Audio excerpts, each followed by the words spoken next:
नमस्कार साथियों, मैं रितेश आप लोगों को अपने YouTube channel Ritesh online classes पर स्वागत है। आज मैं आप लोगों को एडिटोरियल टेस्ट सीरीज का जो बुक है न्यू वाला उसका प्रैक्टिस सेट 3 करवाने जा रहा हूं। तो आइए क्वेश्चन को शुरू करते हैं। भारत में किस राज्य में रेलवे लाइन नहीं है? ऑप्शन है मेघालय, तेलंगाना, मणिपुर, सिक्किम। अगर आप ऑप्शन का सही जवाब सिक्किम दे रहे हो तो ये बिल्कुल ही गलत है, क्योंकि अब सिक्किम में भी बना लिए गए हैं। तो इसलिए इसका ऑप्शन ई हो जाएगा। अब भारत के सारे राज्यों में रेलवे लाइन पहुंच गया है। देखिए, असम के दुधनोई और मेघालय के गारो हिल्स के बीच 131 किलोमीटर का रेल मार्ग चालू होने के बाद भारत में ऐसा कोई राज्य नहीं है जहां रेलवे लाइन नहीं है। सभी राज्य में रेलवे लाइन बन गया है। भारत में रेल मार्ग की कुल लंबाई, ये वाला पॉइंट्स आप फैक्ट्स याद रखिएगा कि भारत में अब तक रेल मार्ग की कुल लंबाई जो है न्यू डेटा के हिसाब से वो 66,687 किलोमीटर है। एवं प्रथम 3 राज्य उत्तर प्रदेश, राजस्थान एवं महाराष्ट्र है। सबसे ज़्यादा जो रेलवे लाइन है वो यूपी में है, और फिर राजस्थान में है, और देन महाराष्ट्र में है। आप इतना फैक्ट्स याद रखेंगे। रात्रि में चमकने वाले पिंडों को किस नाम से जाना जाता है? तो खगोलीय पिंड को जाना जाता है। रात्रि में चमकने वाले पिंडों को किस नाम से जाना जाता है? तो खगोलीय पिंड को जाना जाता है। बरमूडा त्रिभुज कहाँ अवस्थित है? तो बरमूडा ट्रायंगल या बरमूडा त्रिभुज ये अवस्थित है उत्तरी अटलांटिक महासागर में। बरमूडा ट्रायंगल कहाँ अवस्थित है? उत्तरी अटलांटिक महासागर में। देखिए, जो बरमूडा ट्रायंगल है का त्रिभुज कहाँ से कहाँ तक है ये याद रखिएगा। इसका क्षेत्र है फ्लोरिडा, प्यूर्टो रिको एवं बरमूडा नामक द्वीप के मध्य स्थित है। कहाँ कहाँ? फ्लोरिडा और प्यूर्टो रिको और Bermuda. Florida, Puerto Rico, Bermuda, इनके बीच के आसपास का क्षेत्र है बरमूडा ट्रायंगल। और इसका जो कितना वर्ग किलोमीटर में फैला हुआ है? तो 140,300 वर्ग किलोमीटर में ये फैला हुआ है। अब हम बढ़ जाते हैं आगे। देखिए, अटलांटिक महासागर के इस भाग में जहाज़ों और वायुयानों को गायब होने की कई घटनाएं या दुर्घटनाएं अब तक हो चुकी है। इसीलिए बरमूडा ट्रायंगल फेमस है। कोई पूछे कि बरमूडा ट्रायंगल फेमस क्यों है, तो आप बताएंगे कि अटलांटिक महासागर के इस भाग में जहाज़ों और वायुयानों के गायब होने की कई घटनाओं या दुर्घटनाएं अब तक हो चुकी है। विश्व की सबसे ऊंची चोटियां किस प्रकार के पर्वतों में पाई जाती है? तो वो पाई जाती है नवीन मोरदार पर्वत में। विश्व की सबसे ऊंची चोटियां किस प्रकार के पर्वत में पाई जाती है? आंसर क्या होगा? नवीन मोरदार पर्वत। इसका उत्पत्ति, नवीन मोरदार पर्वत की उत्पत्ति दोस्तों संपीड़न की शक्ति से, किसकी शक्ति से? संपीड़न की शक्ति द्वारा हुई है। बलित पर्वत के उदाहरण हमारा हिमालय भी है। अल्पाइन पर्वत, रॉकीज, एटलस, ये सारे के सारे नवीन मोरदार पर्वत के उदाहरण हैं। कौन से? हिमालय, अल्पाइन पर्वत, रॉकीज, एटलस, यूरोप के अल्प्स, दक्षिण अमेरिका के एंडीज आदि मोरदार पर्वत के उदाहरण हैं। विश्व की सबसे ऊंची चोटी माउंट एवरेस्ट हमारे भारत में है, मतलब नेपाल में है। किस वैज्ञानिक ने अपरदन चक्र को परिवर्तित किया? किस वैज्ञानिक ने अपरदन चक्र को परिवर्तित किया? तो प्लैंक ने।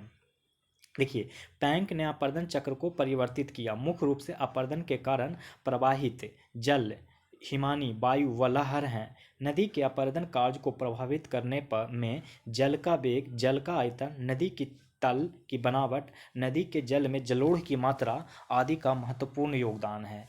नदी अपरदन के मुख्य उदाहरण गॉर्ज, कैनियन, जलोढ़, पंख व शंकु डेल्टा आदि हैं। ठीक है। गंगा के मैदान में पुरानी कछारी मिट्टी क्या कहलाती है? तो वो कहलाती है बांगर। क्या कहलाती है? बांगर। गंगा के मैदान की पुरानी कछारी मिट्टी को क्या कहलाएगी? बांगर। और नई मिट्टी को कहेंगे खादर। ठीक है। भारत का सबसे बड़ा हिमनद कौन सा है? तो भारत का सबसे बड़ा हिमनद गंगोत्री है। भारत का सबसे बड़ा हिमनद क्या है? गंगोत्री है, जो कि 30 किलोमीटर लंबा और 2 से 4 किलोमीटर चौड़ा है।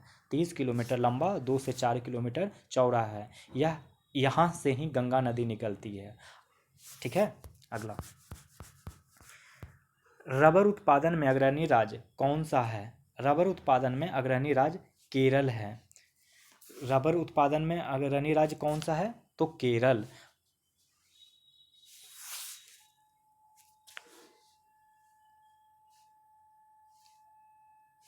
अब अगला सवाल देखते हैं, दुनिया का 100% जैविक राज्य कौन सा है? तो वो है सिक्किम।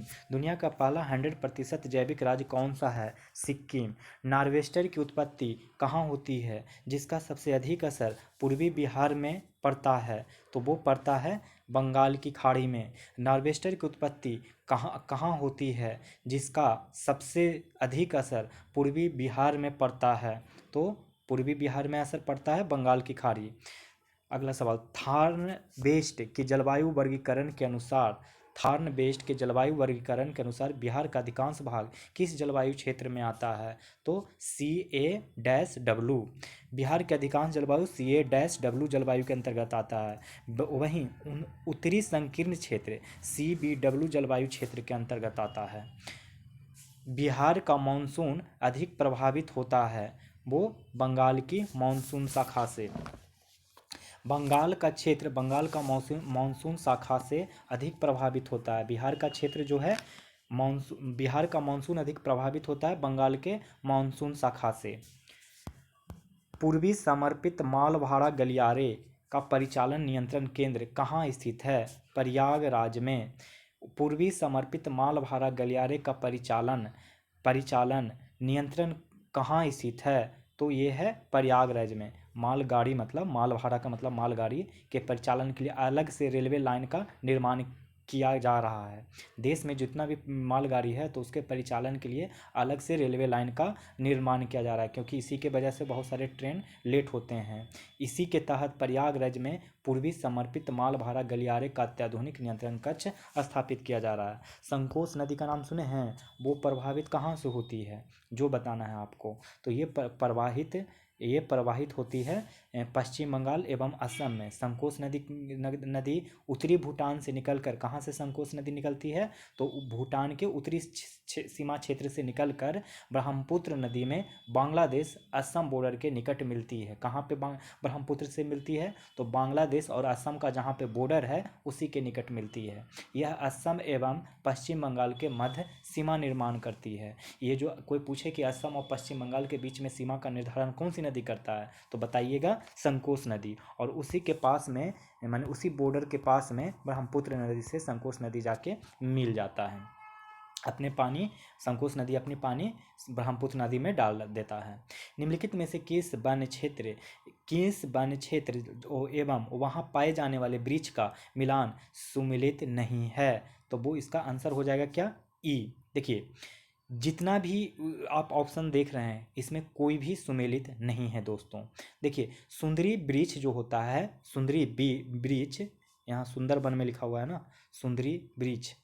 तो सुंदरी वृक्ष जो है सुंदर डेल्टा में पाया जाता है, सुंदरबन डेल्टा में। साल जो देख रहे हैं, साल वो पाया जाता है मध्य भारत में।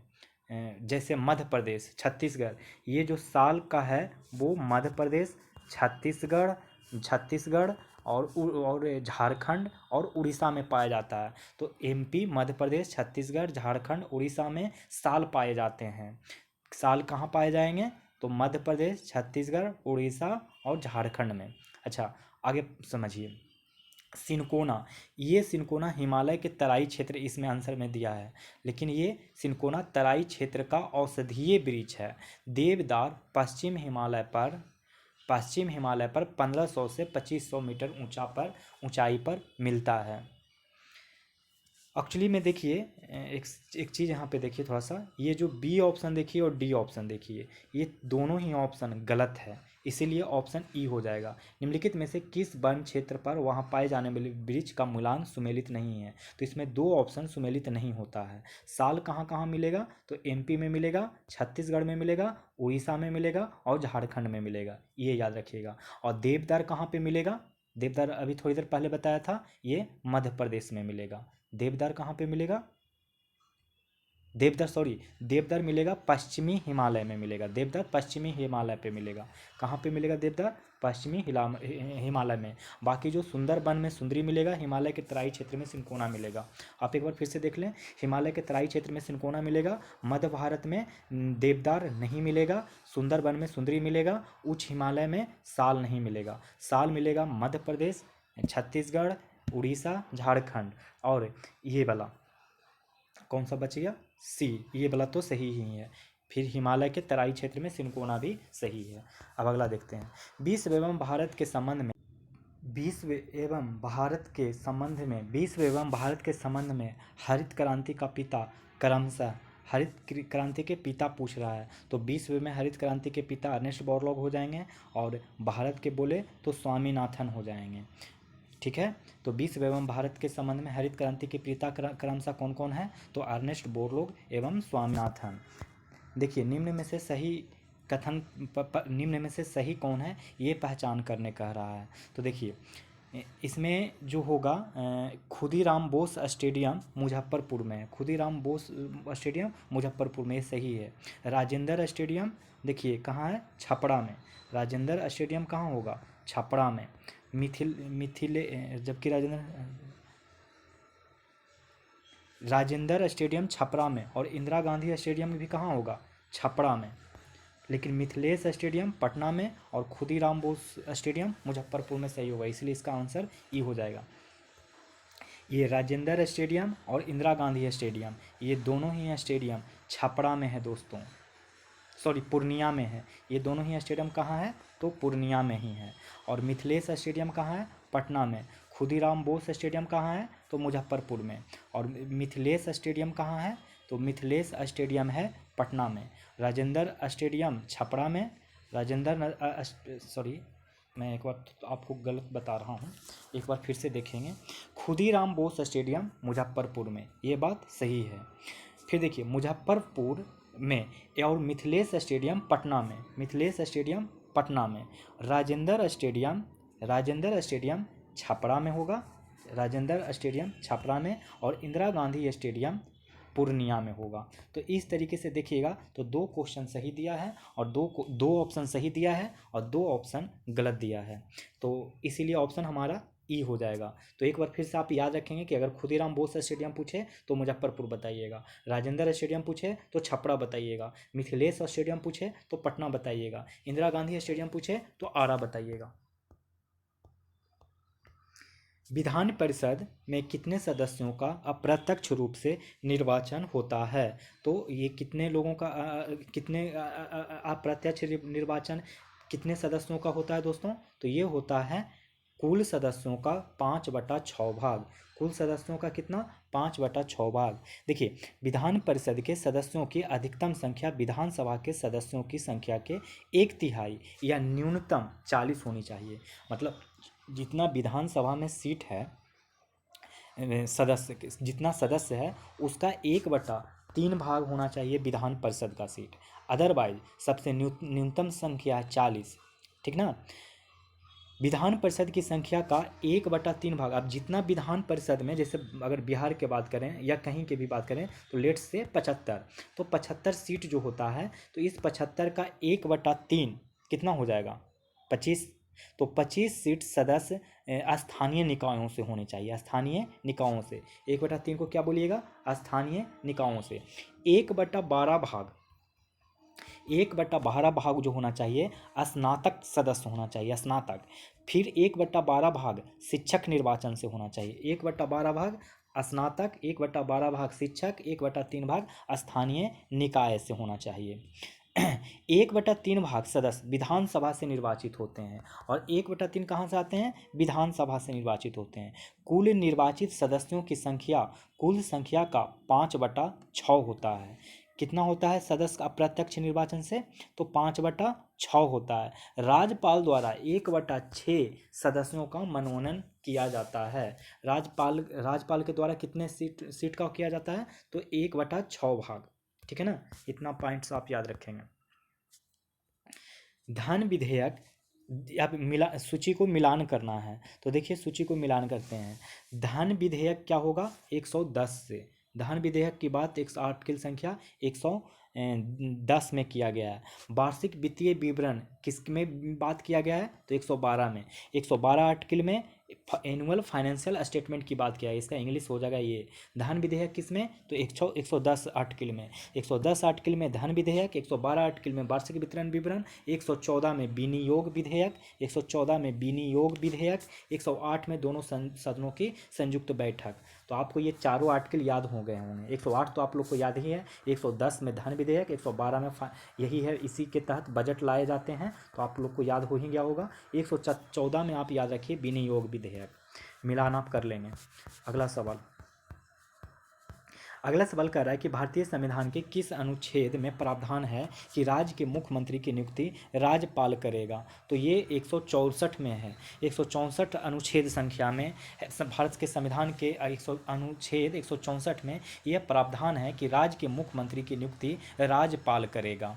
भारतीय संविधान के 164 के 1 में इसका सब क्लॉज भी है, ओवन के तहत यह प्रावधान किया गया कि मुख्यमंत्री की नियुक्ति राज्यपाल करेगा और अन्य मंत्रियों की नियुक्ति राज्यपाल मुख्यमंत्री के सलाह पर करेगा। संविधान के अनुच्छेद 153 के अनुसार प्रत्येक राज्य पे एक राज्यपाल होगा। अब ये जो 153 आर्टिकल भी याद रखिएगा कि हर राज्य का एक राज्यपाल होगा। और 164 के तहत प्रावधान है कि राज्य के मुख्यमंत्री की नियुक्ति राज्यपाल करेगा। स्वर्ण सिंह समिति का संबंध है। स्वर्ण सिंह समिति का संबंध किससे है दोस्तों, तो ये मूल कर्तव्य से है। देखिए मूल कर्तव्य के बारे में पिछले वीडियोज में भी बताया था बहुत बार, इस बार भी आज थोड़ा सा बता देता हूँ। स्वर्ण सिंह समिति का संबंध मूल कर्तव्यों से है। मूल कर्तव्य संविधान के भाग 4 के ए में है और मूल कर्तव्यों को संविधान के संसद द्वारा किए गए जब 42वां संशोधन हो रहा था 1976 में, तब किया गया था। वर्तमान में मूल कर्तव्य अगर भारत में पूछे तो 11 है, ठीक है। और इस संविधान संशोधन में 10 ही मूल कर्तव्य रखे गए थे। और मूल कर्तव्य की धारणा हम लोग को रूस की क्रांति से मिली है, ये बात भी आप लोग को याद रखना है। और अनुच्छेद पूछे तो बताइएगा 51 का। आगे देखिए, निम्नलिखित में किस संस्थाओं को विघटित नहीं किया जा सकता है, तो ऑप्शन हो जाएगा ई। किस किस को विघटित नहीं किया जा सकता, जरा देखिए। राज्यसभा को आपको हम बताए थे कभी भी विघटित नहीं कर सकते हैं। विधान परिषद को हम लोग कभी भी विघटित नहीं कर सकते हैं। नगर पालिका को भी किया जा सकता है और ग्राम पंचायत को किया जा सकता है। विधान परिषद का गठन अनुच्छेद 169 के तहत संसद द्वारा किया जाता है। आपको अनुच्छेद 169 याद रखना चाहिए विधान परिषद के बारे में। अगर विधान परिषद कोई राज्य वाला गठन करता है तो संसद के आदेश से ही होगा, माने संसद कानून पारित करेगा। लेकिन कौन से अनुच्छेद के तहत, 169। विधानसभा अध्यक्ष अपना त्याग पत्र किसको देगा, अगर उसको त्याग पत्र देना हो तो किसको देगा, तब वो देगा विधानसभा के उपाध्यक्ष को। विधानसभा अध्यक्ष त्याग पत्र किसको देगा, विधानसभा उपाध्यक्ष को। आगे सुनिए और बताता हूँ। अब सुनिए, इसमें से और कुछ क्वेश्चन आएंगे तो याद रखिएगा। आप एक आर्टिकल याद रखिएगा अभी, 179 का ख, 179 का आर्टिकल ख। इसके अनुसार क्या होता है कि विधानसभा अध्यक्ष विधानसभा उपाध्यक्ष को अपना त्याग पत्र सौंपता है। संविधान के अनुच्छेद 178 में विधानसभा के अध्यक्ष एवं उपाध्यक्ष तथा अनुच्छेद 93 में लोकसभा के अध्यक्ष एवं उपाध्यक्ष की नियुक्ति के संबंध में प्रावधान किया गया है। फिर से सुन लीजिए एक बार। 179 ख के अनुसार क्या होता है कि विधानसभा अध्यक्ष विधानसभा उपाध्यक्ष को अपना त्याग पत्र सौंपता है। ये जो त्याग पत्र सौंपा जाएगा वो कौन से आर्टिकल के तहत, तो 139 के ख। इतनी बात आप लोग को क्लियर हो गया। अब सुनिए 178 आर्टिकल में क्या है। 179 का ख सुना दिया, अब 178 के बारे में सुनिए। इसमें क्या होता है कि विधानसभा के अध्यक्ष एवं उपाध्यक्ष, हाँ, और अनुच्छेद 93 में लोकसभा के अध्यक्ष एवं उपाध्यक्ष की नियुक्ति के संबंध में प्रावधान किया गया है, ठीक है। हाँ, इसमें विधानसभा का अध्यक्ष और लोकाध्यक्ष, और अगर हम लोकसभा की बात करें तो आर्टिकल संख्या 93, एक आर्टिकल संख्या 93 याद रखिए, एक आर्टिकल संख्या 178। 178 में बात कहा गया है कि विधानसभा का अध्यक्ष और उपाध्यक्ष होना चाहिए, और आर्टिकल संख्या 93 में कहा गया है कि लोकसभा का अध्यक्ष और उपाध्यक्ष होना चाहिए। 179 ख के अंतर्गत ये कहा गया है कि विधानसभा अध्यक्ष अपना त्यागपत्र विधानसभा उपाध्यक्ष को देगा, और 178 आर्टिकल में कहा गया है कि विधानसभा का एक अध्यक्ष और एक उपाध्यक्ष होना चाहिए। आर्टिकल संख्या 93 में कहा गया है कि लोकसभा का एक अध्यक्ष और एक उपाध्यक्ष होना चाहिए। इतनी बात क्लियर है ना आप लोगों को?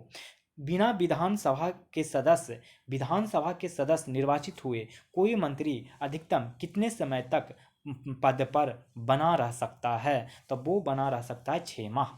अभी आप सोच रहे होंगे कि ये कैसे? तो देखिए, ये हमारा एक आर्टिकल है 164 का 4, कितना है? 164 का 4। इसमें इसके अनुसार क्या होता है कि कोई भी मंत्री अधिकतम 6 माह तक विधानमंडल के सदस्य निर्वाचित हुए बिना, आप किसी भी विधानमंडल, यहाँ पे जो एक्चुअली देख रहे हैं विधानसभा, एक्चुअली आप यहाँ विधानसभा नहीं विधानमंडल बोलिए। यहाँ पे एक्चुअली जनरल भाषा में विधानसभा ही लिख दिया जाता है, क्योंकि हर एक राज्य में विधानसभा विधान परिषद दोनों दोनों ही नहीं होते हैं। जैसे कि आप अगर बात कर लें यहाँ का, कहाँ का?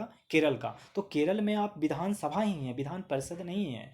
ठीक है, तो जहाँ विधान परिषद नहीं है तो वहाँ आप विधानसभा भी बोल के काम चला सकते हैं। लेकिन जहाँ दोनों होगा, जैसे बिहार में विधानसभा भी है और विधान परिषद भी है, तो उस केस में आपको बोलना पड़ेगा विधानमंडल। क्या बोलिएगा आप? विधानमंडल।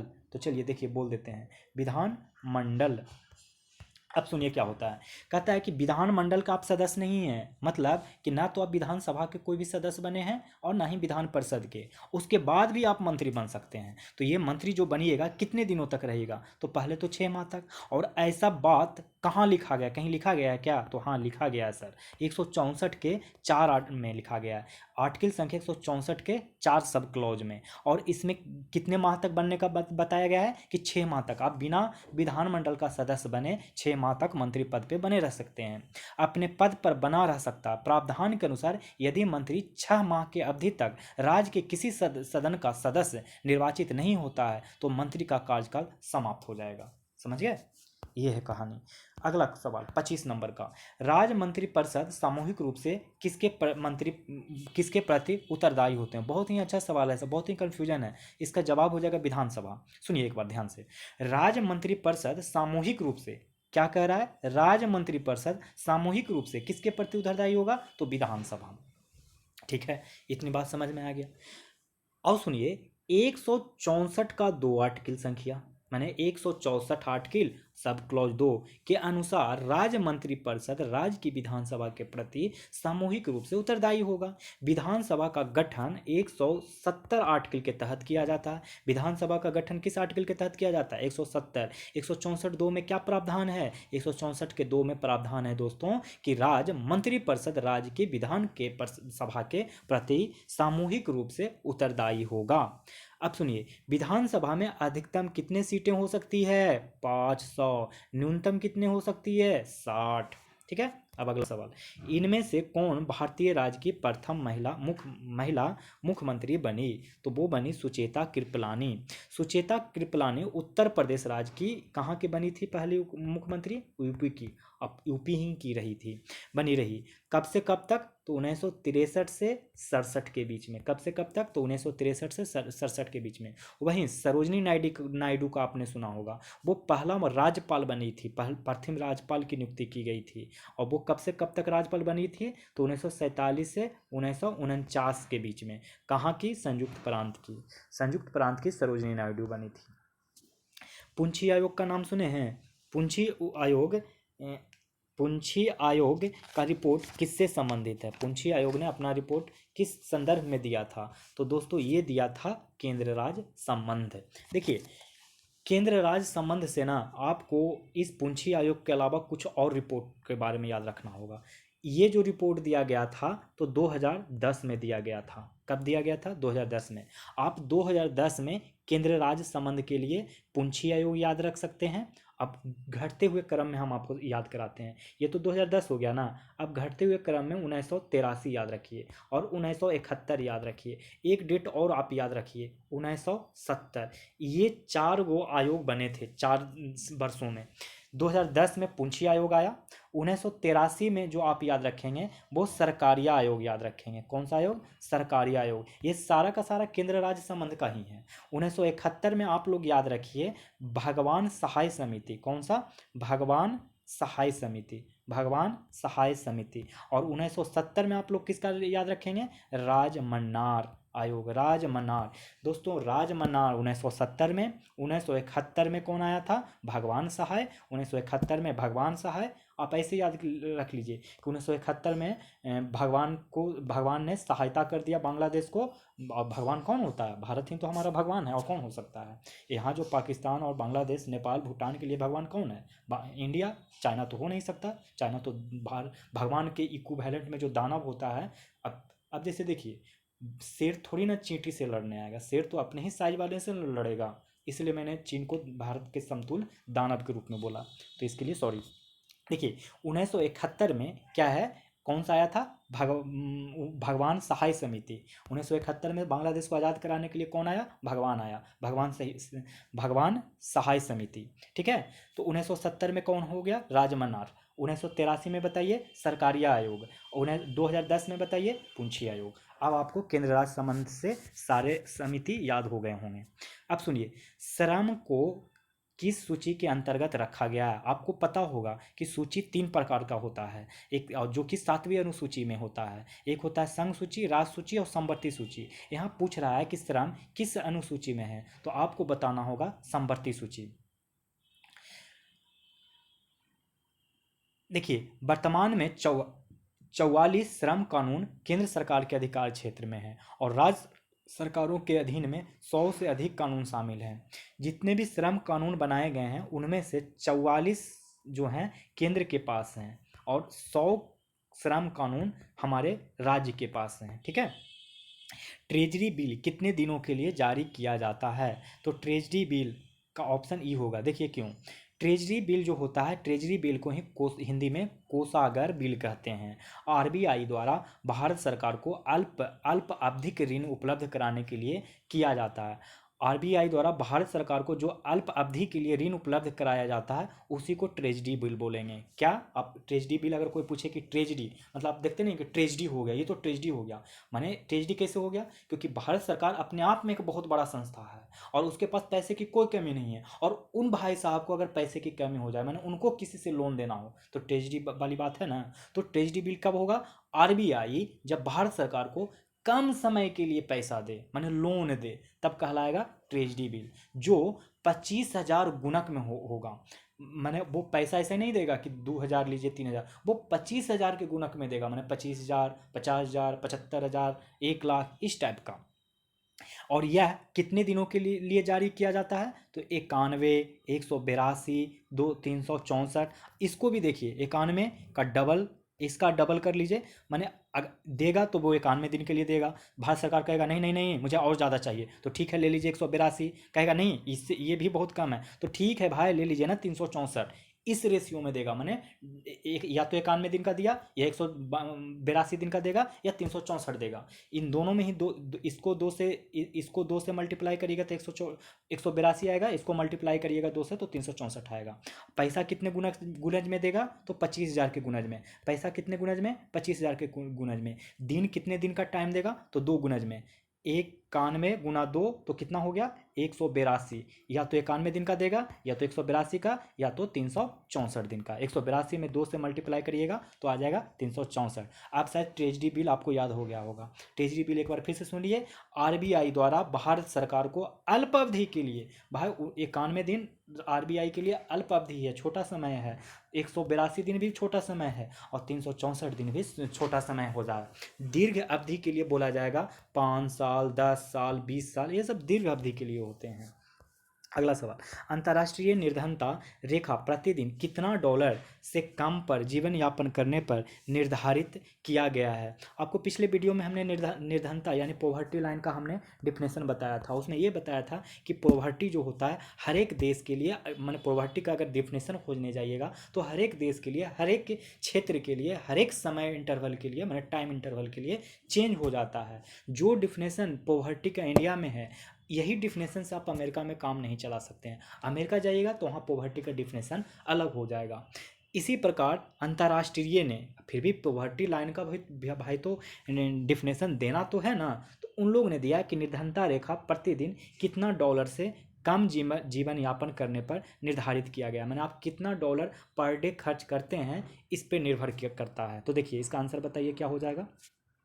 इसका है दोस्तों $1.9। $1.9 का मतलब कितना हो सकता है आप बताइए। ये लगभग आज लगभग 75 से मल्टीप्लाई कर दीजिए इसको, 1.9 को जगह पे 2 बोल दीजिए तो कितना हो जाएगा, लगभग 150। थोड़ा बहुत कम करिएगा तो मान के चलिए 145 टू 150, 145 टू 150 रुपया इंडियन डॉलर में, क्योंकि डॉलर का रेट कभी कभी घटता बढ़ता रहता है। हाल फिलहाल में 74 था, मैं 75 पे कैलकुलेट किया हूँ, और ये भी 1.9 नहीं है 2। लेकिन एग्जाम में पूछा जाए तो आप $1.9 ही लिखेंगे, $2 मत लिखिएगा, ठीक है। देखिए वैश्विक स्तर पर प्रतिदिन अगर आप $1.9 अगर इंडियन रुपी की बात करूं तो 145 से 150 रुपया से कम राशि में जीवन यापन करने वाले को निर्धनता रेखा की श्रेणी में रखा जाता है। अगर इसको मंथली में कैलकुलेट करते हैं तो आप देख लीजिए लगभग 4500 के आसपास आएगा। तो 4500 रुपया मतलब महीना में जो कमाता है वो गरीब नहीं है, और 4500 रुपया से कम अगर कमाता है तो वो गरीब है। ये वाला कौन जारी किया है कि $1.9 होना चाहिए? ये किया है वर्ल्ड बैंक। कौन जारी किया है दोस्तों? तो वर्ल्ड बैंक। ये वाला याद रखेंगे। आप 31 नंबर क्वेश्चन में आएंगे।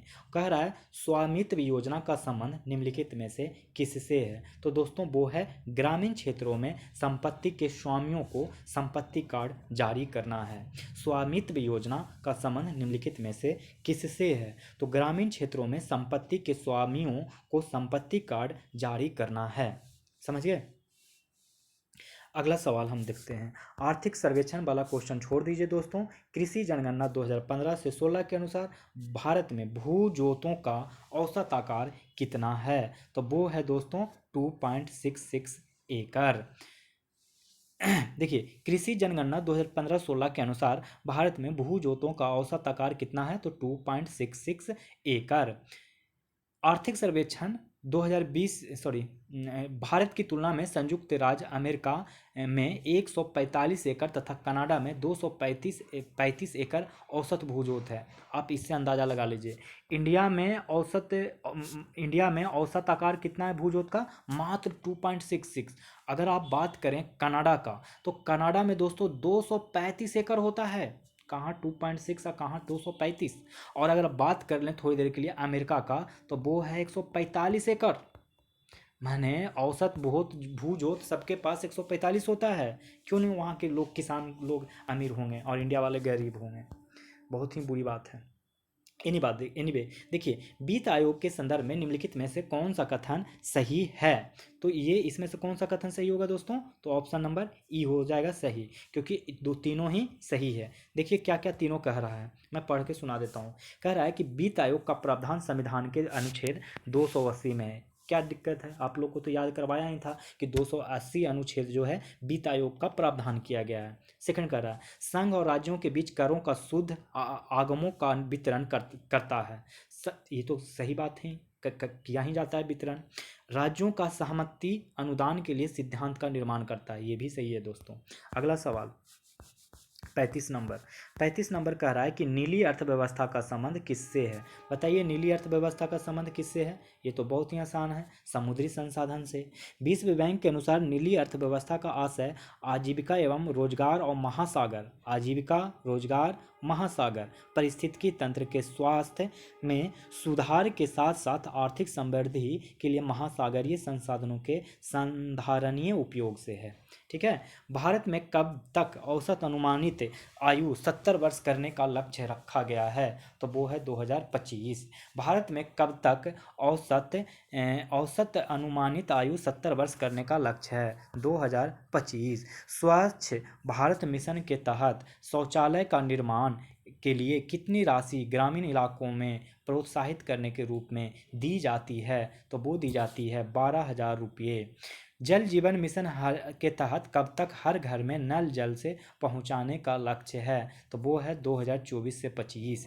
जल जीवन मिशन के तहत कब तक हर घर में नल से जल पहुंचाने का लक्ष्य है? 2024 से 25। 2019-20 में बिहार का सकल, इसको भी छोड़ दीजिए, बजट 2000, इसको भी छोड़ दीजिए, ये सब मत पढ़िए दोस्त, ये भी मत पढ़िए। 42 नंबर आइए देखिए, महात्मा गांधी दक्षिण अफ्रीका से कब भारत वापस लौट आए?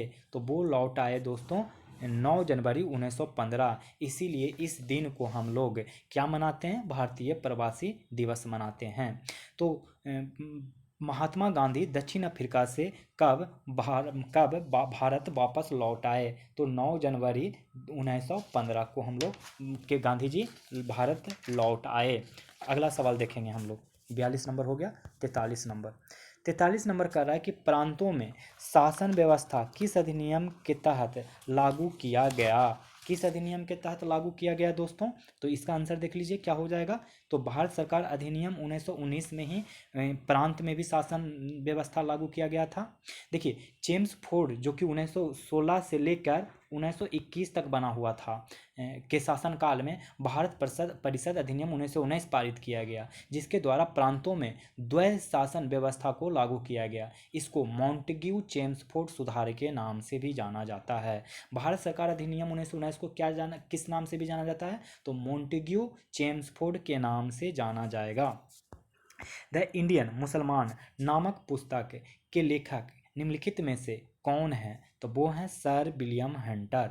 द इंडियन मुसलमान नामक पुस्तक के लेखक कौन हैं? तो विलियम हंटर। देखिए, वर्ष 1871 की कहानी बता रहा हूँ कि विलियम हंटर के पुस्तक द इंडियन मुसलमान प्रकाशित हुई। पुस्तक में भारतीय राष्ट्रवाद को बढ़ते हुए खतरे के प्रति ब्रिटिश सरकार को सचेत किया गया था। सोचिए, पहले ही हंटर साहब ने सचेत कर दिया था और सुझाया भी और सलाह भी दिया कि राष्ट्रीय आंदोलन मुख्य रूप से हिंदुओं का आंदोलन है तथा सरकार इस आंदोलन की शक्ति को कम करने के लिए अब तक उपेक्षित मुसलमानों का प्रति संतुलन के रूप में उपयोग कर सकती है। पहले ही इसने बता दिया कि हिंदू मुस्लिम को लड़ाओ, मतलब अगर आप पहले तो ये हिंदू का आंदोलन है तो आप मुसलमान को एक्टिवेट कर दो इसके खिलाफ, तो हो जाएगा। बहुत गलत बात हुआ है। बिहार के गया में भारतीय राष्ट्रीय कांग्रेस के अधिवेशन के समय भारत का गवर्नर जनरल एवं वायसराय कौन था दोस्तों? तो वो था लॉर्ड रीडिंग। बिहार के गया में भारतीय राष्ट्रीय कांग्रेस के अधिवेशन के समय भारत के गवर्नर जनरल एवं वायसराय कौन थे? तो वो थे लॉर्ड रीडिंग। लॉर्ड रीडिंग का समय काल रहा था दोस्तों 1921 से 1926।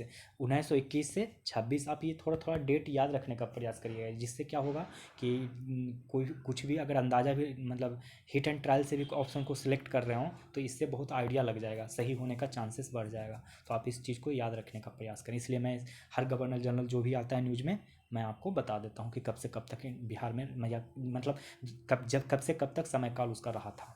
देखिए, लॉर्ड रीडिंग का समय काल कब तक से कब तक था? तो 1921 से 26 के समय 1922 में क्या हुआ था कि भारतीय राष्ट्रीय कांग्रेस का अधिवेशन बिहार के गया में हुआ। ठीक है, तो बिहार के गया में हुआ, इसी की बात कर रहा है, बिहार के गया में हुआ था, जिसकी अध्यक्षता चित्तरंजन दास के द्वारा किया गया था। कहानी हम आपको श्योर सक्सेस में बताए थे कि चित्तरंजन दास ने इसी अधिवेशन के बाद कांग्रेस के जो अध्यक्ष पद थे उसे त्याग दे दिया था। इस अधिवेशन में विधानसभा में प्रवेश को लेकर एक बार पुनः कांग्रेस पार्टी में विभाजन हो गया था। 1916 में पैचअप हो गया था, लेकिन फिर 1922 में फिर से अलग हो गया। और मैंने बताया था कि 1 जनवरी 1923 ईस्वी को कांग्रेस पार्टी के भीतर एक नया दल स्वराज दल की स्थापना हो गई। इसकी स्थापना चित्तरंजन दास और मोतीलाल नेहरू ने के द्वारा किया था। ये कहानी तो मैं आप लोग को ऑलरेडी बता चुका हूँ पिछले अपने टेस्ट सीरीज में। अब देखते हैं हम लोग 46 नंबर क्वेश्चन कि साइमन कमीशन का भारत में क्यों विरोध हुआ था। ये भी मैंने बता रखा था, इसमें किसी को भी शामिल ही नहीं किया गया था। तो इसका क्या आंसर हो जाएगा, आप ही बताइए क्या हो जाएगा। आंसर हो जाएगा सी, इसमें एक भी भारतीय सदस्य शामिल नहीं थे। देखिए लॉर्ड इरविन के टाइम पे ये साइमन कमीशन आया था और लॉर्ड इरविन का काल था 1926 से 31। देखिए 1921 से 1926 तक हमारे कौन से गवर्नर जनरल थे, तो लॉर्ड रीडिंग थे। अब 26 से 31 के बीच में कौन गवर्नर बन गए, तो लॉर्ड इरविन। तो आप पहले रीडिंग याद रखेंगे फिर इरविन। रीडिंग पहले आया था जो कि 21 से 26 के बीच में रहा था, और 26 से 31 के बीच में लॉर्ड इरविन रहा। और लॉर्ड इरविन के टाइम पे क्या हुआ, 1927 का घटना हुआ कि साइमन कमीशन का गठन किया गया।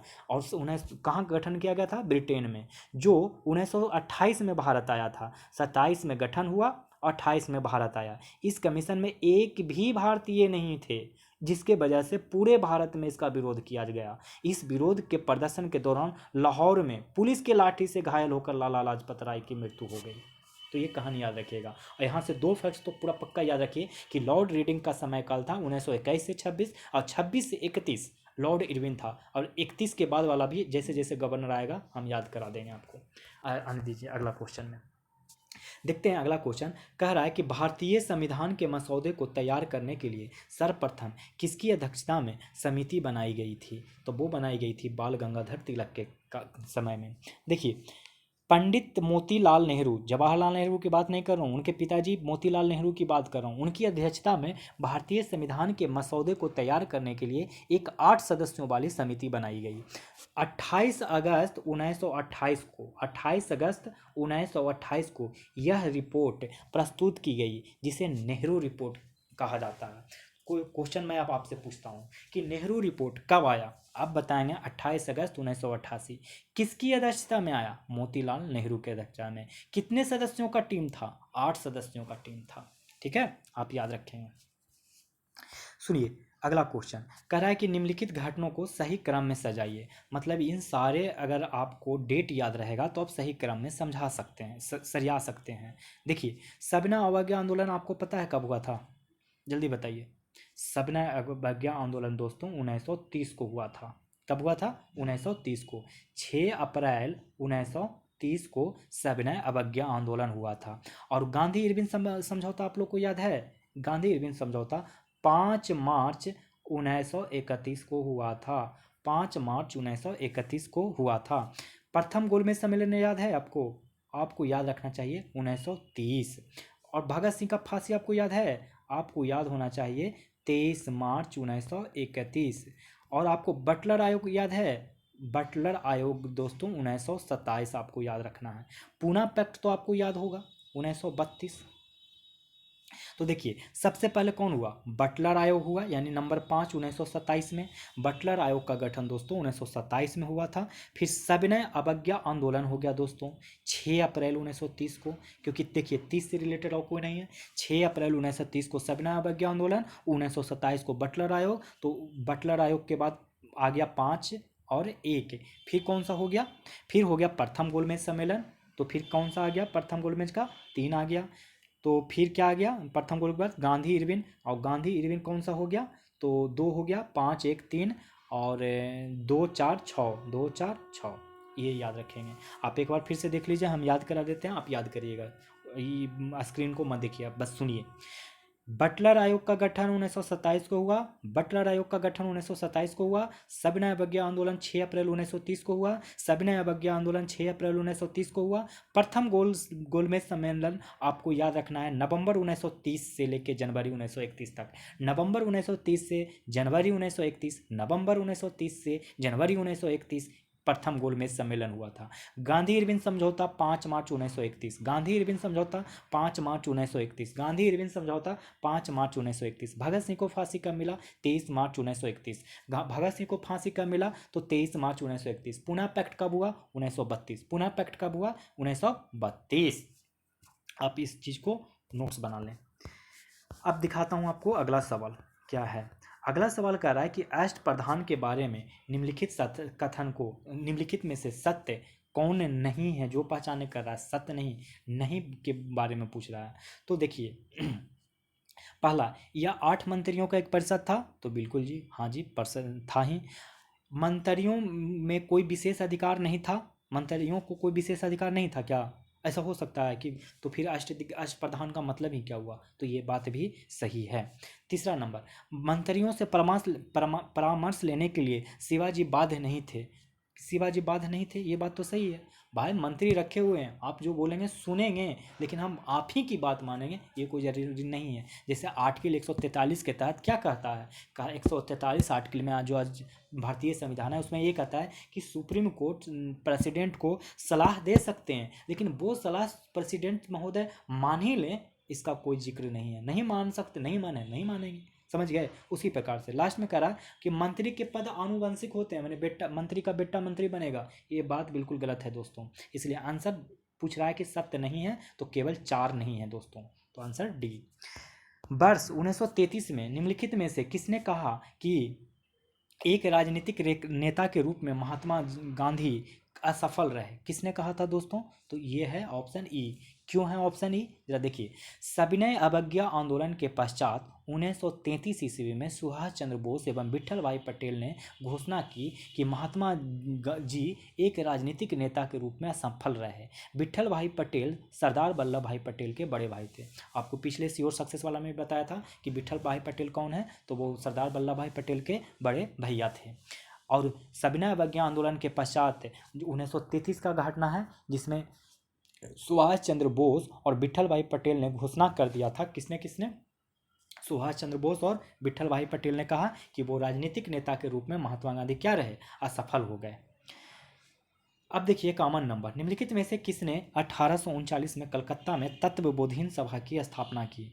1839 की बात बोल रहा है दोस्तों, कलकत्ता की बात कर रहा है, और क्या कलकत्ता में तत्वबोधिनी सभा की स्थापना के बारे में बोल रहा है, तो वो कौन होगा? आप ही बताइए। वो होगा देवेंद्रनाथ टैगोर। देवेंद्रनाथ टैगोर ने राजा राम मोहन राय के विचारों के प्रचार के लिए कलकत्ता में तत्वबोधिनी सभा की स्थापना की। इसे देखिए क्या क्या फैक्ट्स आपको याद रखना है। सबसे पहले कि तत्वबोधिनी सभा का स्थापना किसने किया? तो देवेंद्रनाथ टैगोर। कब किया? 1839 में। कहाँ किया? कलकत्ता। आप एक लाइन में आप याद रखें कि 1839 में कलकत्ता में तत्वबोधिनी का सभा का स्थापना देवेंद्रनाथ टैगोर। किनके विचारों को आगे बढ़ाने के लिए? तो राजा राम मोहन राय के विचारों को। निम्न में कौन सा युवा बंगाल आंदोलन से संबंधित है? निम्न में से कौन सा युवा बंगाल आंदोलन से संबंधित है? तो वो है डेरोजियो। निम्न में से कौन युवा बंगाल आंदोलन से संबंधित है? डेरोजियो। देखिए डेरोजियो द्वारा शुरू किए गए आंदोलन को यंग बंगाल मूवमेंट कहा जाता था और उनके अनुयायियों को डेरोजियन के नाम से जाना जाता था। इनका जो आंदोलन था उस आंदोलन को क्या कहा गया? युवा बंगाल आंदोलन। और इनके अनुयायियों को क्या कहा जाने लगा? तो डेरोजियन के नाम से जाना जाता था। उन्होंने धार्मिक संस्कारों और कर्म कांडों की निंदा की। किस किस चीज़ की निंदा की दोस्तों? तो धार्मिक संस्कार और कर्मकांड की निंदा की, और सामाजिक बुराइयों के उन्मूलन। निंदा तो किए कर्मकांड के और धार्मिक संस्कार को, और सामाजिक बुराइयों के उन्मूलन, महिला शिक्षा और महिलाओं की स्थिति में सुधार की गुहार लगाई। सामाजिक बुराई और महिला शिक्षा और महिला की स्थिति में सुधार के लिए गुहार लगाई। निम्नलिखित में से लोक हितवादी के नाम से जाना जाता था, ये जाना जाता था गोपाल हरि देशमुख को। गोपाल हरि देशमुख लोकप्रिय रूप से लोक हितवादी के नाम से जाने जाते थे। उन्होंने हिंदू रूढ़िवादिता पर शक्तिशाली तर्कवादी हमले किए और धार्मिक और सामाजिक समानता का उपदेश भी दिया। अब हम लोग देखेंगे अगला सवाल। निम्नलिखित में से किसने पुणे में मुक्ति मिशन की स्थापना की? निम्नलिखित में से किसने पुणे में मुक्ति मिशन की स्थापना की? तो वो थी पंडिता रमाबाई। पंडिता रमाबाई। देखिए पंडिता रमाबाई ने पुणे में मुक्ति मिशन की स्थापना की। कहाँ की? पुणे में। क्या चीज़ की स्थापना? मुक्ति मिशन की। कौन स्थापना की? तो पंडिता रमाबाई। जो ये क्यों था, ये मतलब मुक्ति मिशन का स्थापना का उद्देश्य क्या था? तो जो उन युवा विधवाओं की शरण स्थली है जिन्हें अब उनके परिवार द्वारा छोड़ दिया गया था। इससे पहले के लोग में क्या होता था, जो विधवा बन जाते थे उसके घर परिवार उसको छोड़ देते थे, तो बेचारी वो जाए कहाँ। एक तो पढ़ी लिखी उतनी अच्छी नहीं होती थी, उस वक्त की आर्थिक स्थिति भी बहुत खराब थी, सामाजिक स्थिति तो दिख ही रहा है कि खराब है कि विधवाओं को छोड़ दिया जाता था, पर आर्थिक स्थिति भी खराब थी, तो बेचारी जाए तो जाए कहाँ। तो ऐसी चीज़ों के लिए मुक्ति मिशन की स्थापना की गई थी। अब देखिए, उन्होंने शारदा सदन भी शुरू किया था। शारदा सदन किसने शुरू किया था? पंडिता रमाबाई ने ही, जो विधवाओं, अनाथों और नेत्रहीनों को आवास, शिक्षा, व्यावसायिक प्रशिक्षण और चिकित्सा सेवाएं प्रदान करता था।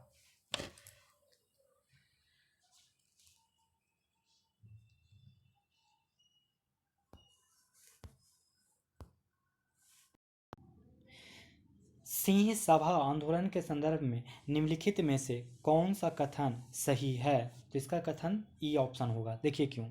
क्योंकि सारे कथन ही दोस्तों सही है। देखिए क्या कर रहा है, सिंह सभा आंदोलन, कौन सा सभा आंदोलन? सिंह सभा। इसका उद्देश्य था कि सिखों के लिए आधुनिक पश्चिमी शिक्षा देना था। इसका उद्देश्य क्या था? तो सिखों के लिए आधुनिक पश्चिमी शिक्षा देना। इसका गठन हिंदू पुनरुत्थानवादियों द्वारा सिखों में धर्मांतरण गतिविधियों का मुकाबला करने के लिए किया गया था। अकाली आंदोलन इसी आंदोलन की एक शाखा है, जो आप अकाली आंदोलन सुनते हैं। इसकी स्थापना 1873 में अमृतसर में हुई थी। सिंह सभा आंदोलन का स्थापना कहाँ हुआ था? तो 1873 में अमृतसर में हुआ था। और सुन लीजिए इसके बारे में कहानी।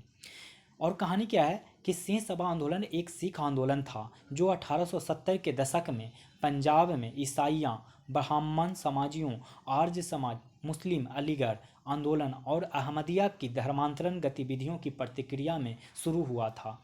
यह आंदोलन एक ऐसे युग में आयोजित किया गया था जब औपनिवेशिक अंग्रेजों द्वारा सिख साम्राज्य को भंग कर दिया गया था। खालसा ने अपने प्रतिष्ठा खो दी थी और मुख्यधारा के सिख तेजी से अन्य धर्मों में परिवर्तन हो रहे थे।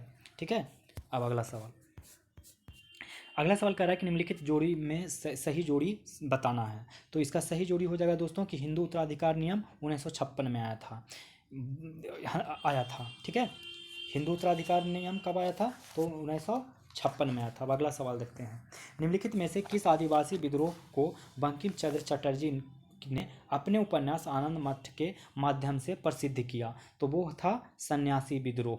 सन्यासी विद्रोह। देखिए, बंकिम चंद्र चटर्जी का उपन्यास आनंद मठ बंगाली देशभक्ति की बाइबल कहा जाता है। इसका कथानक 1763 से 1800 तक हुए सन्यासी विद्रोह पर आधारित है। हमारे राष्ट्रीय गीत वंदे मातरम इसी ग्रंथ में संकलित है। बुंदेलखंड के बुंदेला विद्रोह का नेता कौन था? बुंदेलखंड के बुंदेला विद्रोह का नेता कौन था? तो वो था मधुकर शाह और जवाहर सिंह। बुंदेलखंड में बुंदेला विद्रोह का नेता कौन था? तो मधुकर शाह और जवाहर सिंह। देखिए इस विद्रोह के बारे में थोड़ा जान लीजिए। 1842 में, कब? 1842 की बात है, में बुंदेला विद्रोह हुआ था, जिसमें सामूहिक रूप से अंग्रेजों का हिंसक प्रतिकार किया गया, जो गोंडवाना, मालवा, बुंदेलखंड सहित सारे मध्य भारत में फैला था। मधुकर शाह और जवाहर सिंह इस विद्रोह के नेतृत्व करता थे। अब देखिए पागलपंथी विद्रोह कहाँ हुआ था, ये बताना है आपको। तो ये हुआ था दोस्तों पश्चिम बंगाल में। पागलपंथी विद्रोह पश्चिम बंगाल में हुआ था। पागलपंथ उत्तर पूर्व भारत का एक धार्मिक संप्रदाय था। पागलपंथ क्या था? तो उत्तर नॉर्थ ईस्ट में एक भारत का एक धार्मिक संप्रदाय था, जिसे उत्तरी बंगाल के करम शाह ने चलाया था। एक कौन, किसने चलाया था? तो ये नाम याद रखना है, करम शाह ने चलाया था। करम शाह का पुत्र तथा उत्तराधिकारी टीपू मीर, इसका माने करम शाह जब मर गया तो टीपू मीर इसका बेटा था। टीपू मीर इसका क्या था? बेटा था, जो वही उत्तराधिकारी बना। टीपू मीर धार्मिक तथा राजनीतिक उद्देश्यों से प्रेरित था। उसने धार्मिक वाला मुद्दा भी उठा दिया और राजनीतिक वाला भी। और जमींदारों के मुजारों पर किए गए अत्याचारों के विरुद्ध 1813, कब? 1813 में विद्रोह हुआ। 1833 में इस विद्रोह का दमन किया। 1813 में बहुत ज़बरदस्त विद्रोह हुआ और 1833 में इसको दबा दिया गया। अब देखेंगे अगला सवाल। मालवा गुजरात एवं महाराष्ट्र को किस शासक ने पहली बार जीता था? तो वो जीता था चंद्रगुप्त मौर्य ने। मालवा गुजरात एवं महाराष्ट्र को किस शासक ने पहली बार जीता? तो चंद्रगुप्त मौर्य। चंद्रगुप्त मौर्य ने भारत को सर्वप्रथम एक साम्राज्य के अधीन किया। उसके शासन क्षेत्र में अफगानिस्तान से लेकर कर्नाटक तक का विस्तृत क्षेत्र सम्मिलित था। सोच लीजिए कितना बड़ा राजा था। उन्होंने ही सर्वप्रथम मालवा, गुजरात और महाराष्ट्र को जीतकर मौर्य साम्राज्य का भाग बना लिया। वैदिक गणित का सबसे महत्वपूर्ण पाठ निम्नलिखित में से कौन सा है? तो वो है शुल्ब सूत्र। वैदिक गणित का सबसे महत्वपूर्ण पाठ निम्नलिखित में से कौन है? शुल्ब सूत्र। आइए जान लेते हैं शुल्ब सूत्र के बारे में। शुल्ब सूत्र स्रोत सूत्रों का हिस्सा है। स्रोत सूत्रों का हिस्सा है। इसमें वेदों के निर्माण से संबंधित ज्यामिति शामिल है, इसमें ज्योमेट्री शामिल है। प्रमुख शुल्बा सूत्र हैं बौधायन, मानव आपस्तंभ और कात्यायन। शुल्ब सूत्र भारतीय ज्यामिति का प्राचीनतम ग्रंथ है। शुल्ब सूत्रों की रचना 800 ईसा पूर्व से 200 ईसा पूर्व में हुई थी। 800 बीसी से 200 बीसी के बीच में। आपने पेरिपल्स ऑफ एरिथ्रियन सी नामक पुस्तक का नाम सुने होंगे। बताइए कौन लिखे थे? तो ये अज्ञात नाविक समूह ने लिखा था।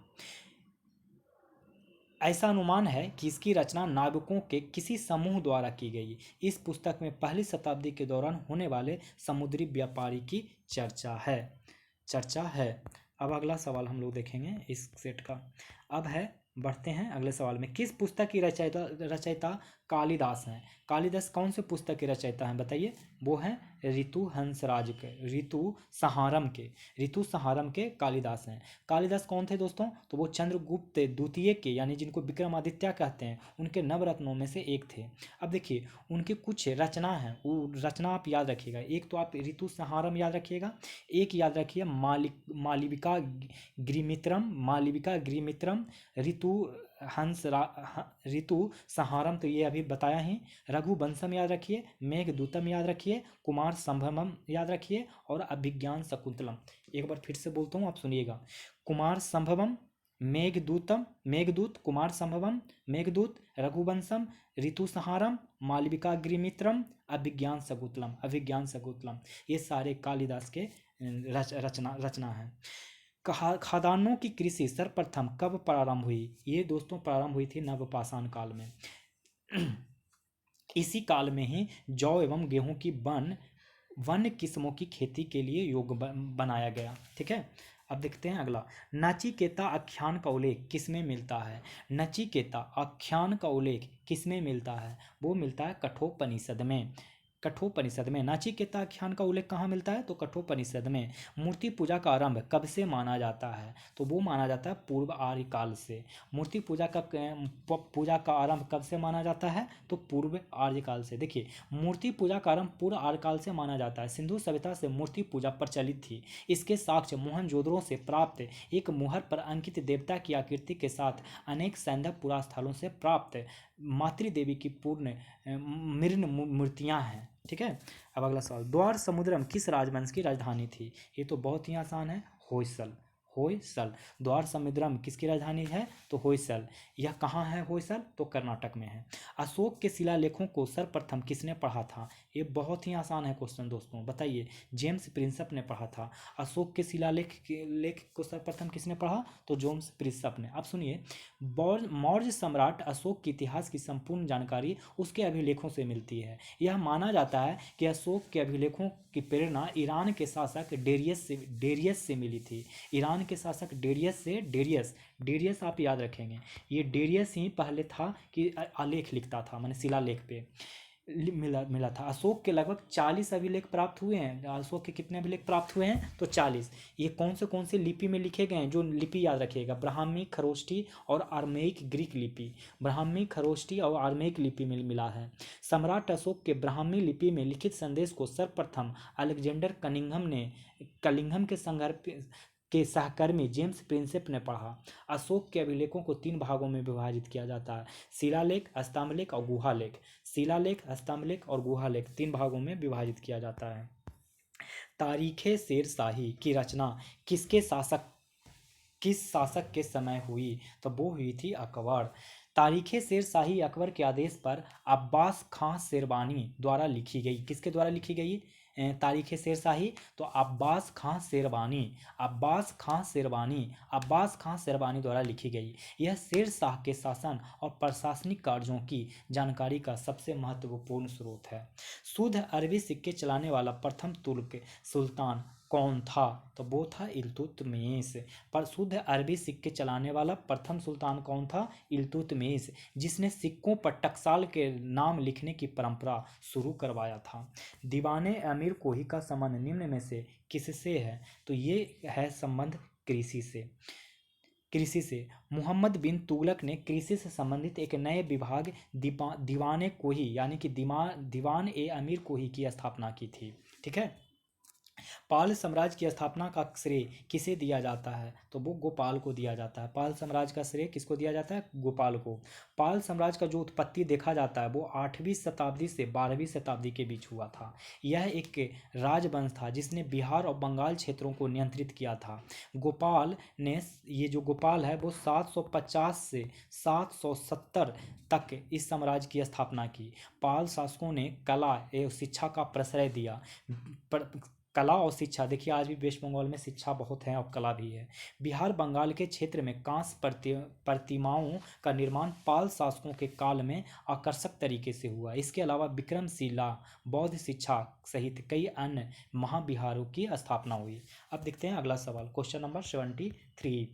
निम्नलिखित में से किसे मध्यकालीन यात्रियों का राजकुमार कहा जाता है? तो वो है मार्को पोलो। मार्को पोलो को मध्यकालीन यात्रियों का राजकुमार कहा जाता है। यह कहाँ से आया था? तो वेनिस के निवासी था। कहाँ का था? वेनिस का था। कौन से शताब्दी में आया था? तो 13वीं शताब्दी में।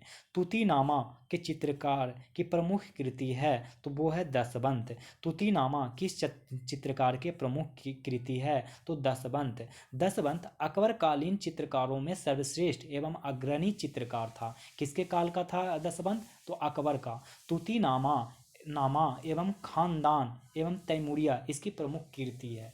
तो दसवंत की आप 3 नाम याद रखेंगे। दसवंत की 3 कृति आप याद रखेंगे। एक तुतीनामा, एक खानदान, एक तैमूरिया।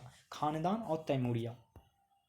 निम्नलिखित में से किसने सीरे अकबर के नाम से उपनिषदों का फारसी अनुवाद करवाया था? तो वो करवाया था अकबर। निम्नलिखित में से किसने सीरे अकबर के नाम से उपनिषदों को फारसी में अनुवाद कराया? अकबर। दिल्ली सल्तनत के सभी सुल्तानों में सर्वाधिक समय तक शासन निम्नलिखित में से किसने किया?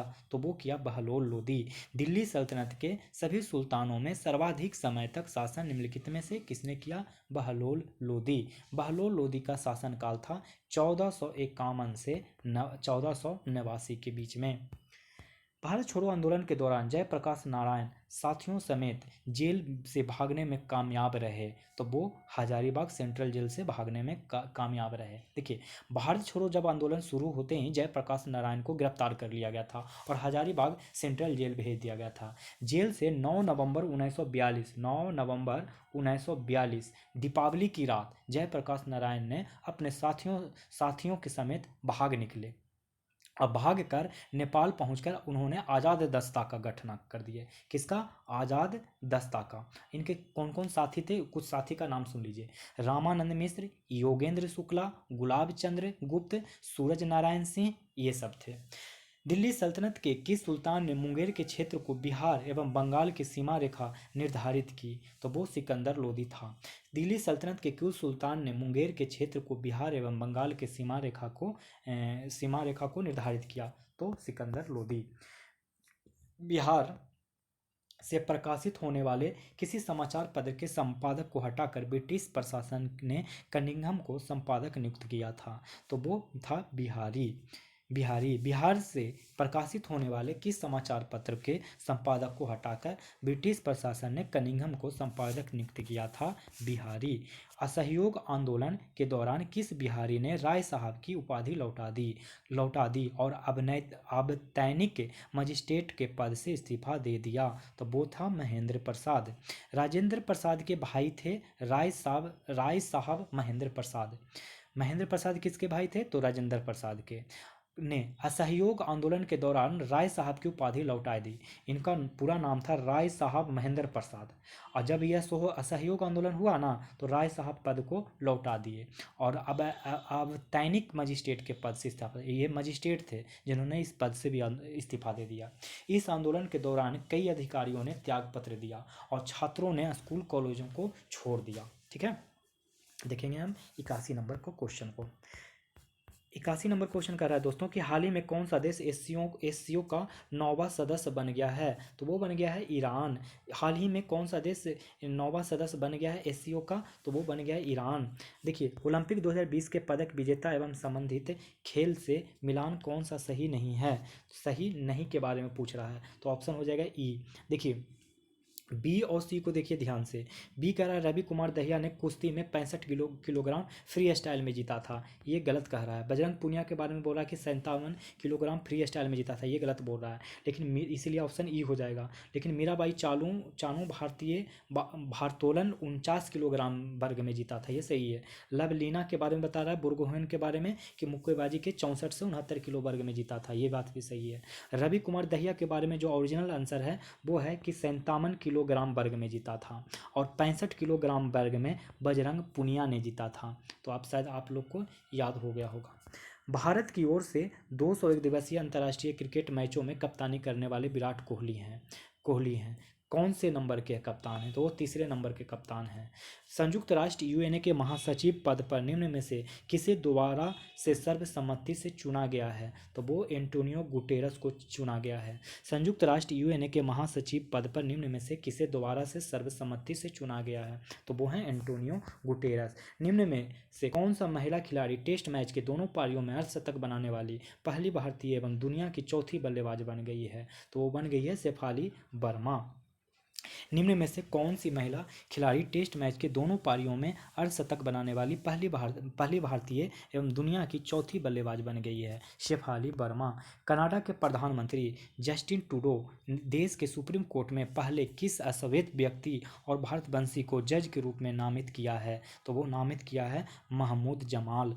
कनाडा के प्रधानमंत्री जस्टिन ट्रूडो ने देश के सुप्रीम कोर्ट में पहले किस अश्वेत व्यक्ति और भारतवंशी के जज के रूप में नियुक्त किया है? तो वो है महमूद जमाल।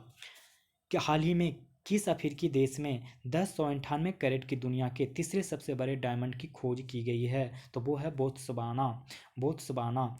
हाल ही में किस अफ्रीकी देश में 1098 कैरेट की दुनिया के तीसरे सबसे बड़े डायमंड की खोज की गई है? तो वो है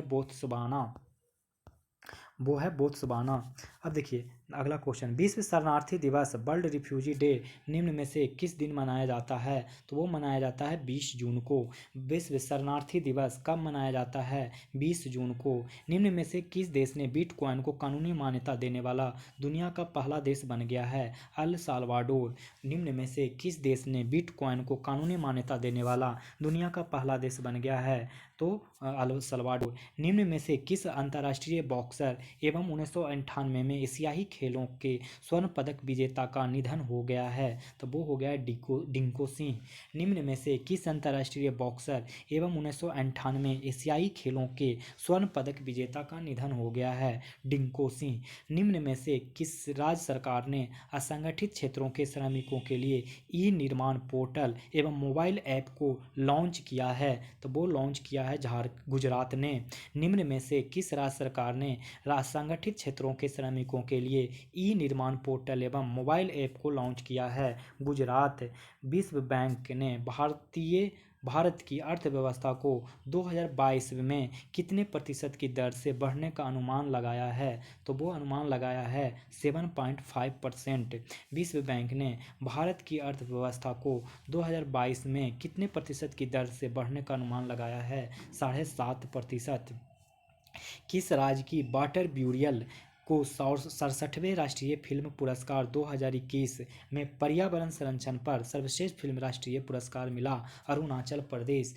किस राज्य की वाटर ब्यूरियल के 67वें राष्ट्रीय फिल्म पुरस्कार 2021 में पर्यावरण संरक्षण पर सर्वश्रेष्ठ फिल्म राष्ट्रीय पुरस्कार मिला? अरुणाचल प्रदेश।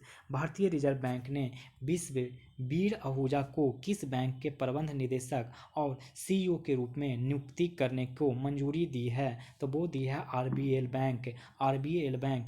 भारतीय रिजर्व बैंक ने विश्व वीर आहूजा को किस बैंक के प्रबंध निदेशक और सीईओ के रूप में नियुक्ति की मंजूरी दी है? RBL bank. निम्न में से किस राज्य सरकार ने जहां वोट वहां वैक्सीन अभियान शुरू करने की घोषणा की है? दिल्ली सरकार ने। निम्न में से किस राज्य सरकार ने जहां वोट वहां वैक्सीन अभियान की शुरुआत की है? वो है दिल्ली सरकार। अगला सवाल, हाल ही में किस देश के संयुक्त राष्ट्र आर्थिक और सामाजिक परिषद United nation economic and social council के लिए 2022 से 24 की अवधि के लिए चुना गया है? तो वो है, कौन है?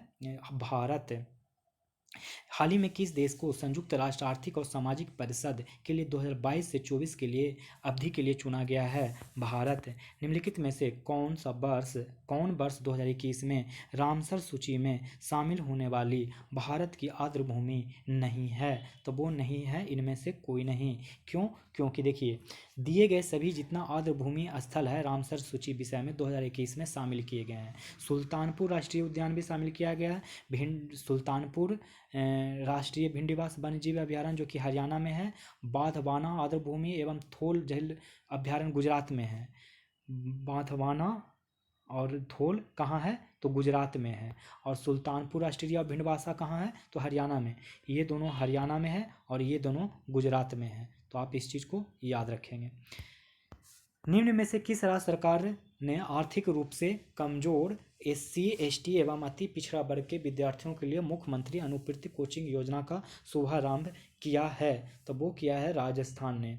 निम्न में से किस राज्य सरकार ने आर्थिक रूप से कमजोर SC ST एवं अति पिछड़ा वर्ग के विद्यार्थियों के लिए मुख्यमंत्री अनुपूरक कोचिंग योजना का शुभारंभ किया है? तो राजस्थान। किस देश के पूर्व प्रधानमंत्री अनिरुद्ध जगन्नाथ का 91 साल के उम्र में 3 जून 2021 को निधन हो गया? तो जो निधन हो गया वो कौन थे? तो वो थे मॉरिशस के। किस देश के पूर्व प्रधानमंत्री अनिरुद्ध जगन्नाथ का 91 साल की उम्र में 3 जून 2021 का निधन हो गया? मॉरिशस। निम्नलिखित में से किसे राष्ट्रीय फ्लोरेंस नाइटिंगेल पुरस्कार 2020 से सम्मानित किया गया है? तो वो हैं सरस्वती, SV सरस्वती। भारत के राष्ट्रीय सुरक्षा सलाहकार हाल ही में किस भारतीय तटरक्षक जहाज को संचालित किया जो 105 मीटर अपतटीय गश्ती जहाज़ों की श्रृंखला में तीसरा है? तो वो है सजग। तो वो है कौन? सजग। भारत के राष्ट्रीय सुरक्षा सलाहकार ने हाल ही में किस भारतीय तटरक्षक जहाज को संचालित किया जो 105 मीटर अपतटीय गश्ती जहाज़ों की श्रृंखला में तीसरा? सजग। केंद्रीय मंत्रिमंडल ने टिकाऊ शहरी विकास के क्षेत्र में सहयोग के लिए भारत और किस देश के बीच समझौता ज्ञापन को हाल ही में मंजूरी कर दी है? तो वो है मालदीव। वो कौन है? मालदीव। सुप्रीम कोर्ट के किस रिटायर्ड जस्टिस ने राष्ट्रीय मानवाधिकार आयोग के नए अध्यक्ष के रूप में पदभार संभाला है? तो अरुण कुमार मिश्रा। सुप्रीम कोर्ट के किस रिटायर्ड जस्टिस ने राष्ट्रीय मानवाधिकार आयोग के नए अध्यक्ष के रूप में पदभार संभाल लिया है? तो अरुण कुमार मिश्रा। फिर देखिए, भारतीय उद्योग परिसंघ यानी CII भारतीय उद्योग परिसंघ का नया अध्यक्ष निम्न में किसे चुना गया है? तो वो है TB नरेंद्रन। CII के अध्यक्ष TB नरेंद्रन। गोल्डमैन पर्यावरण 2021 के विजेता कौन हैं? तो वो है मैदा बिलाल। गोल्डमैन पर्यावरण पुरस्कार 2021 के विजेता कौन है? मैदा बिलाल। 2011 के जनगणना के अनुसार देश के 0 से 18 वर्ष तक की कुल आबादी का हिस्सा कितना बिहार में निवास करता है? तो वो निवास करता है 11%। वर्ष 2011 के जनगणना के अनुसार देश की 0 से 18 वर्ष तक की कुल आबादी का हिस्सा कितना बिहार में निवास करता है? तो 11%। बिहार का पहला पक्षी उत्सव कलरव का आयोजन किस पक्षी अभयारण्य में किया गया? तो वो किया गया इनमें से कोई नहीं। क्यों? क्योंकि देखिए, पक्षियों की रक्षा की संस्कृति पुनर्जीवित करने के लिए बिहार का पहला पक्षी उत्सव कलरव 15 से 17 जनवरी 2021 तक जमुई के नागी एवं नकटी पक्षी अभयारण्य, कहाँ? नागी और नकटी में किया गया था। इसलिए आंसर ई हो जाएगा। बिहार के सरकारी स्कूलों का नामांकन के लिए 8 मार्च 2021 से शुरू किए गए विशेष अभियान का नाम क्या है? तो प्रवेशोत्सव। बिहार के सरकारी स्कूलों में नामांकन के लिए 8 मार्च 2021 से शुरू किए गए विशेष अभियान का नाम क्या है? प्रवेशोत्सव। बिहार के किस स्थान पर केंद्रीय जल एवं शक्ति अनुसंधान केंद्र का गठन किया है? तो बीरपुर। बिहार के किस स्थान पर केंद्रीय जल एवं शक्ति अनुसंधान केंद्र का गठन किया जा रहा है? तो बीरपुर। 110 number question. 110 नंबर कह रहा है बिहार की पहली और देश की दूसरी सबसे बड़ी नदी जोड़ो परियोजना को मार्च 2021 को मंजूरी दे दी गई है। इस परियोजना पे कितना खर्च आएगा? तो 4900 करोड़ रुपया खर्च आएगा। बिहार के पहली और देश की दूसरी सबसे नदी जोड़ो नदी परियोजना की मंजूरी दे दी गई है। इस परियोजना पे कितना खर्च आएगा? तो 4900 करोड़ रुपया। बिहार के किस साहित्यकार के जीवन पर 45 मिनट का फिल्म संबदिया बनाई गई है? तो वो बनाई गई है फणीश्वर नाथ रेणु। कितना बनाई गई है? फणीश्वर नाथ रेणु। फिर से देखिए, बिहार के किस साहित्यकार के जीवन पर 45 मिनट की फिल्म संबदिया बनाई गई है? फणीश्वर नाथ रेणु। यदि पदार्थ का चुंबकीय संवेग शून्य है तो पदार्थ है, तो वो पदार्थ प्रति चुंबकीय है, तो वो पदार्थ प्रति चुंबकीय है। यदि पदार्थ का चुंबकीय संवेग शून्य है तो पदार्थ प्रति चुंबकीय होगा। जस्ता, बिस्मथ, तांबा, चांदी, सोना, नमक, जल आदि प्रति चुंबकीय पदार्थों के उदाहरण हैं। यदि पदार्थ का चुंबकीय संवेग शून्य है तो पदार्थ क्या होगा? प्रति चुंबकीय। ठीक है। देखिए, 1846 में फैराडे ने देखा कि सभी पदार्थों में चुंबकत्व के गुण पाए जाते हैं। उसने अनेक पदार्थों को चुंबकीय क्षेत्र में रखकर उनके चुंबकीय व्यवहारों का अध्ययन किया तथा इस आधार पर पदार्थों को 3 वर्गों में विभाजित किया: एक प्रति चुंबकीय पदार्थ, एक अनुचुंबकीय पदार्थ, एक लौह चुंबकीय पदार्थ। आप ये सब याद रखेंगे। ठीक है। किस स्थान पर पृथ्वी को चुंबकीय क्षेत्र की दिशा में होती है? तो चुंबकीय दक्षिण से उत्तर की ओर होती है। पृथ्वी के चुंबकीय क्षेत्र रेखाओं की दिशा उसके दक्षिण से उत्तर ध्रुव की ओर होती है। एक स्वतंत्र चुंबक को आप लटका देंगे तो वह हमेशा उत्तर से दक्षिण दिशा में ठहरता है। ठीक है। अगला क्वेश्चन, टेस्ला इकाई है। टेस्ला किसकी इकाई है? तो टेस्ला दोस्तों हो जाएगा इकाई चुंबकीय क्षेत्र की। चुंबक के चारों ओर वह क्षेत्र जिसमें चुंबक के प्रभाव का अनुभव किया जा सकता है चुंबकीय क्षेत्र कहलाता है। और यह एक सदिश राशि है। चुंबकीय क्षेत्र की तीव्रता एक सदिश राशि है। इसका मात्रक टेस्ला होता है। MRI मशीन में किसका उपयोग किया जाता है? तो चुंबकीय तरंगे का। MRI यानी magnetic resonance imaging. Magnetic resonance imaging ये रेडिएशन के बजाय मैग्नेटिक फील्ड पर काम करता है। निम्नलिखित में किसकी भेदन क्षमता सबसे अधिक होती है? तो गामा किरण की भेदन क्षमता सबसे अधिक होती है। गामा किरण एक प्रकार का विद्युत चुंबकीय विकिरण फोटॉन है जो परमाणु नाभिक के रेडियो सक्रिय क्षय में उत्पन्न होता है। गामा किरणों को फोटॉन की ऊर्जा अब तक प्रेषित अन्य सभी फोटॉन की ऊर्जा से अधिक होती है। यह सबसे अधिक भेदन क्षमता वाला किरण होता है। निम्नलिखित में किसका नाभिकीय ईंधन के रूप में प्रयोग में नहीं किया जाता है? तो हीलियम को नहीं किया जाता है।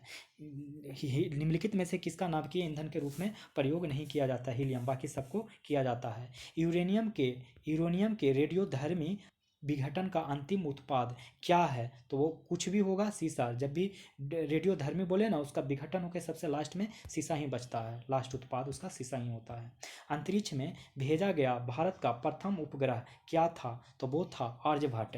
भारत का अंतरिक्ष में प्रक्षेपित प्रथम उपग्रह आर्यभट्ट है। इसका प्रक्षेपण तत्कालीन सोवियत संघ के कापुस्तिनयार प्रक्षेपण केंद्र से कॉस्मोस 3M प्रक्षेपण यान द्वारा 19 अप्रैल 1975 को किया गया था। हवाई जहाज के ब्लैक बॉक्स का क्या रंग होता है? तो नारंगी। दोस्तों, ये ब्लैक बॉक्स हाल फिलहाल में बिपिन रावत से जुड़ा हुआ है। ये बहुत ही अच्छा क्वेश्चन है। इस क्वेश्चन को आने का संभावना है। तो हवाई जहाज में ब्लैक बॉक्स का रंग क्या होता है? तो नारंगी। ब्लैक बॉक्स का क्या रंग होता है? नारंगी। वायुयानों में ब्लैक बॉक्स का रंग नारंगी होता है ताकि उन्हें किसी दुर्घटना के बाद ढूंढने में सरलता हो। यह एक ऑडियो रिकॉर्डिंग डिवाइस होता है जो कि वायुयानों के कॉकपिट में पायलटों के बातचीत का रिकॉर्ड करती है और कुछ अनहोनी घटित होने पर जांच करता इसके माध्यम से निष्कर्ष प्राप्त करते हैं।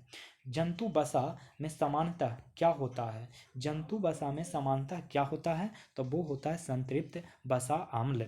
जंतु वसा में समानतः क्या होता है? संतृप्त वसा अम्ल। एक खाद्य श्रृंखला में सर्वाधिक संख्या किसकी होती है? तो वो होती है अपघटक की। एक खाद्य श्रृंखला में सर्वाधिक संख्या होती है एक अपघटक की। प्रयोगशाला में सर्वप्रथम DNA का संश्लेषण किसने किया था? तो खुराना ने। प्रयोगशाला में सर्वप्रथम डीएनए का संश्लेषण किसने किया? तो खुराना ने। शरीर के विभिन्न भागों में ऑक्सीजन कौन पहुंचाता है? तो वो पहुंचाता है लाल रुधिर कणिका। शरीर के विभिन्न भागों में ऑक्सीजन कौन पहुंचाता है? तो लाल रुधिर कोशिका द्वारा यानी आरबीसी द्वारा। हीमोफीलिया किस प्रकार का रोग है? हीमोफीलिया एक आनुवंशिक रोग है। हीमोफीलिया एक प्रकार का आनुवंशिक रोग है। औषधि का अवशोषण सबसे अधिक किस भाग में होता है? तो वो होता है आमाशय में। औषधि का अवशोषण सबसे अधिक आमाशय में होता है। शरीर का ताप नियंत्रण केंद्र कहाँ स्थित है? तो वो है हाइपोथैलेमस। शरीर का ताप नियंत्रण केंद्र कहाँ है? तो हाइपोथैलेमस। 128 नंबर कह रहा है कि निम्न में से किस गेट को यूनिवर्सल गेट कहा जाता है? तो इसका ऑप्शन हो जाएगा ई, क्योंकि नैंड और नॉर को यूनिवर्सल गेट कहा जाता है, क्योंकि इस गेट की सहायता से किसी भी गेट का निर्माण किया जा सकता है। एंड और नॉट बेसिक गेट कहलाते हैं। बेसिक गेट पूछे तो नॉट, एंड और नॉर कहलाता है। वह कौन सा ग्रह है जिसके चारों ओर सल्फ्यूरिक अम्ल होता है? तो वो है शुक्र। वह कौन सा ग्रह है जिसके चारों ओर सल्फ्यूरिक अम्ल है? तो शुक्र। किन युग्मों में भौतिक राशियों का समान विमीय सूत्र नहीं है? तो इसका आंसर हो जाएगा बल एवं दाब। आप इस चीज़ को पिछले क्लास में भी बताया हूँ।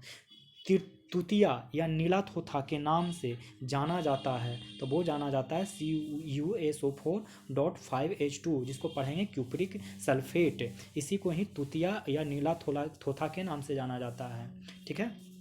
अब देखिए, निम्नलिखित में से किस रोग में प्रतिरक्षा प्रणाली कम प्रभावित या नहीं होती है? तो इसका आंसर हो जाएगा इन्फ्लुएंजा। इनमें से किस रोग में प्रतिरक्षा प्रणाली कम प्रभावित या नहीं होती है? इन्फ्लुएंजा। किस ब्लड समूह वाले एंटीजन अनुपस्थित रहता है? तो वो रहता है ओ।